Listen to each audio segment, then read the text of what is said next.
Welcome to our YouTube channel mister and Mrs Purkait. আজকে আমি তোমাদের সাথে ডালিয়ার খিচুড়ি শেয়ার করতে চলেছি।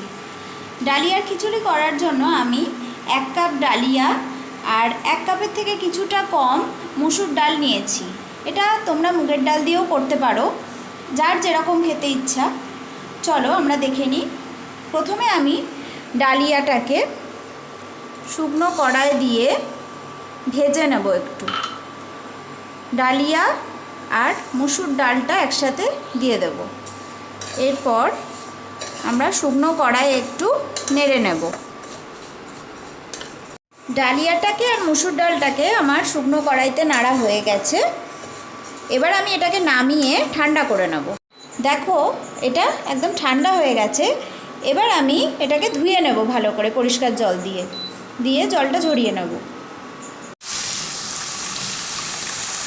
ঠান্ডা হওয়ার পর আমি ডালিয়াটাকে এবং মুসুর ডালটাকে ভালো করে ধুয়ে নিয়েছি।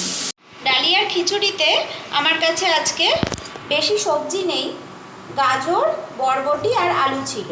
আমি তাই দিয়েই করব। তোমাদের কাছে যদি অন্য কোনো সবজি থাকে, যদি ফুলকপি বা বিনস, এগুলোও তোমরা দিতে পারো। আমার কাছে এগুলো ছিল, আমি এগুলো দিয়ে করব। ছোট ছোট করে কেটে নিয়েছি, দিয়ে ভালো করে জল ঝরিয়ে নিয়েছি ধুয়ে নিয়ে। আমি কিছুটা গোটা জিরে, আদা আর কিছু কাঁচা লঙ্কা নিয়েছি। এগুলোকে একসাথে পেস্ট করে নেব। এগুলোকে এবার ভালো করে পেস্ট করে নেব। দেখো জিরে, আদা আর কাঁচা লঙ্কাটাকে আমি ভালো করে বেটে নিয়েছি। এরপর আমি ডালিয়াটা করার জন্য সাদা তেল ব্যবহার করব। সাদা তেল দিলাম কিছুটা। খুব অল্প তেলেই এই রান্নাটা হয়ে যায়। এবার তেলটা গরম হতে দেব। তেলটা গরম হয়ে গেছে। এরপর আমি সবজিগুলো ভেজে নেওয়ার জন্য কড়াইতে দিয়ে দেব। ভালো করে সবজিগুলোকে ভেজে নেব। এরপর আমি সবজিগুলো কিছুক্ষণ ভেজে নেব। কিছুক্ষণ ভাজার পর আমি এতে একটা ছোট টমেটো দিয়ে দেব। দিয়ে টমেটোটাও এর সাথে ভালো করে ভেজে নেব। তার সময় আমি এতে কিছুটা নুন আর কিছুটা হলুদ দিয়ে দেব। পরে নুন লাগলে আবার দিয়ে দেব। ভাজতে ভাজতেই আমি এতে ধুয়ে রাখা ডালিয়া আর মুসুর ডালটা দিয়ে দেব।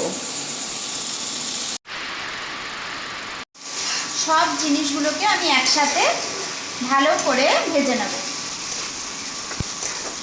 জিরে, আদা, লঙ্কা বাটাটা দিয়ে দেব।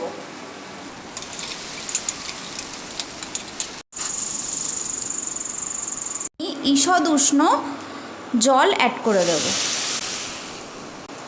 যে যেরকম খেতে পছন্দ করেন, কেউ বেশি পাতলা খেতে পছন্দ করেন, তিনি একটু বেশি জল দেবেন। এবার ভালো করে নেড়ে নেব। এতে কিছুটা চিনি দিয়ে দেব, কারণ ডালিয়া একটু মিষ্টি মিষ্টি খেতে ভালো লাগে। ফুটে উঠলে এবার এটাকে আমি প্রেসার কুকারে দিয়ে 2টো সিটি দিয়ে নেব।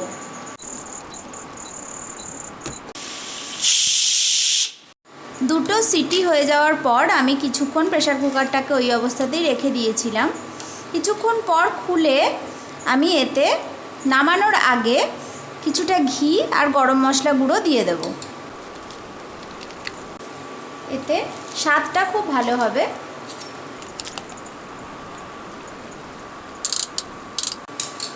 এবার নেড়ে আমি ডালিয়াটাকে নামিয়ে নেব। দেখতেই পাচ্ছেন খুব সুন্দর হয়েছে। এবার খেয়ে আপনাদের জানাচ্ছি কেমন লাগলো। এরকম সুন্দর সুন্দর ভিডিও পেতে আমাদের চ্যানেলটিকে সাবস্ক্রাইব করে দেবেন।